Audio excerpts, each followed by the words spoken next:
ফেনীর 0 পয়েন্টে মা মেয়ের আবেগঘন মিলন। সীমান্তে শুধু বিভাজন নয়, কখনো কখনো তা হয়ে ওঠে ভালোবাসার সেতু বন্ধনও।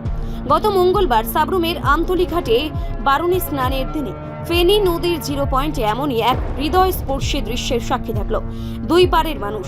বহুদিনের অপেক্ষার অবসান ঘটিয়ে সেখানে মুখোমুখি হলেন এক মা ও তার মেয়ে। দীর্ঘ বিচ্ছেদের পর যখন তারা একে অপরকে দেখলেন তখন আর কোনো নিয়ম বা দূরত্ব বাধা হয়ে দাঁড়াতে পারেনি। সীমান্তের কঠোর নিরাপত্তার মাঝেই তারা একে অপরকে জড়িয়ে ধরে কোলাকুলিতে ভেঙে পড়েন। অঝরে কান্না যেন জমে থাকা বছরের পর বছর অভিমান, আকুলতা ও ভালোবাসার বিস্ফোরণ। এই মুহূর্ত শুধু তাদের দুজনের জন্য নয়, উপস্থিত পূর্ণার্থীদের চোখেও জল এনে দেয়। আবেগে ভেসে ওঠে দুই পারের মানুষ, এমনকি দায়িত্বে থাকা সাধারণ ভারতীয় সীমান্তরক্ষী বাহিনীর জওয়ানরাও এক মুহূর্তের জন্য আবেগে নরম হয়ে পড়েন। নিয়মের কঠোরতর মাঝেও জেগে ওঠে তাদের মানবিকতা। মা মেয়ের এই মিলন যেন মনে করিয়ে দিল মানুষের সম্পর্ক ও ভালোবাসার টান কোনো কাটা তার মানে না। বিশেষ করে সাবরুমের বারুণী মেলা ও পূর্ণ স্নানকে কেন্দ্র করে প্রতি বছর যে মিলন মেলা গড়ে ওঠে তা শুধু ধর্মীয় ও এক আবেগের পুনর্মিলন।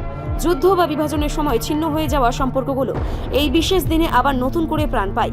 ফেনী নদীর বুকে সীমান্তের 0 পয়েন্টে ঘটে যাওয়া এই মা মেয়ের মিলন শুধু তাই নয়, একটি ব্যক্তিগত ঘটনা নয়, এটি মানবিকতার জয়গান।